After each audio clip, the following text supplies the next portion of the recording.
In healthcare revenue cycle management right now, one number explains why outpatient practices are feeling an immense financial squeeze: $48.4 billion. That is the total net revenue lost to final claim denials and bad debt across a recent analysis of 375,000 physicians. And the speed of that loss is accelerating. In just 1 year, between 2024 and 2025, that net revenue leakage grew by 25%. Aggressive payer behavior and new clinical denial requirements are responsible for nearly all of that increase.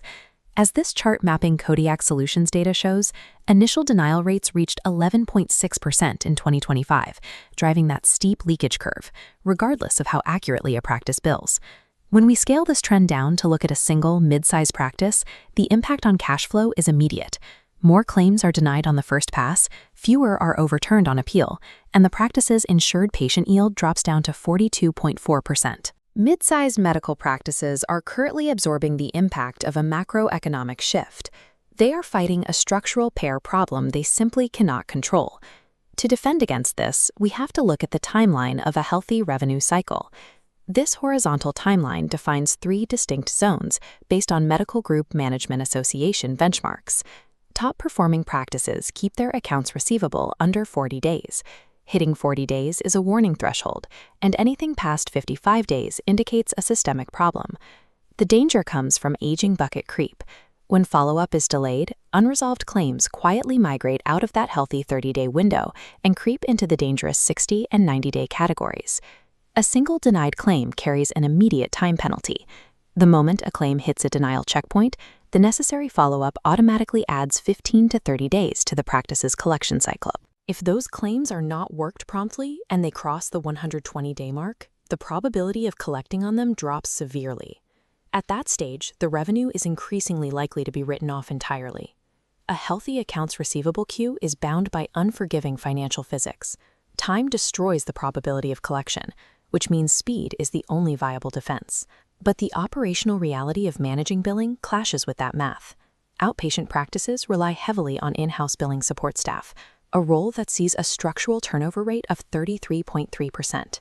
This triggers a relentless training spiral. A practice spends weeks getting a new hire up to speed on specific payer portals and EMR quirks, only for that institutional knowledge to walk out the door 6 months later. This stacked bar chart breaks down the true financial burden of that cycle. A billing specialist's median base salary is roughly $47,000. But when you stack on payroll taxes, benefits, and the $25,000 to $30,000 cost of replacing and retraining that person, a single in-house seat actually costs between $55,000 and $75,000 a year. The work of following up on claims requires unbroken focus, but in a mid-size practice, in-house staff are constantly derailed. A patient complains at the front desk, an urgent insurance call comes in, and the systematic follow-up grinds to a halt.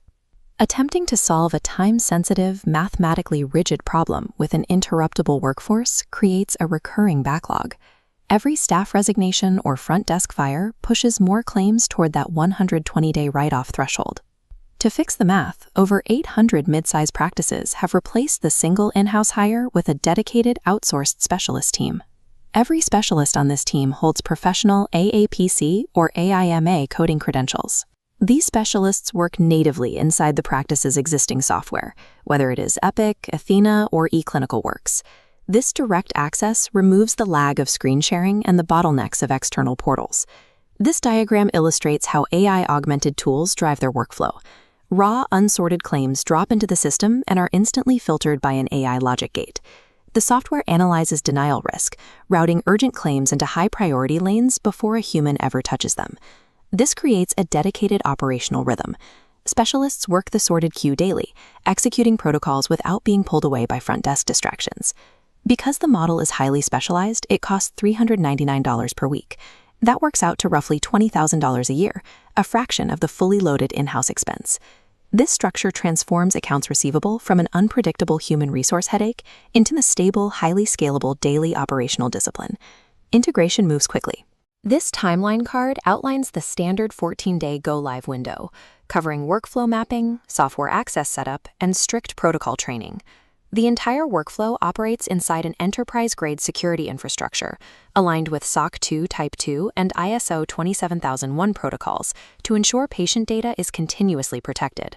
Crucially, the vendor delivers weekly performance reporting. This gives practice leadership the operational visibility they need to course-correct in real time, rather than waiting for a negative surprise in the monthly financials. The engagement begins with a 14-day risk-free pilot, followed by a flexible month-to-month arrangement. The vendor has to continuously earn the practice's business. Solving the revenue leakage crisis doesn't require a practice to work harder or hire faster. It requires upgrading the operational architecture of the billing cycle.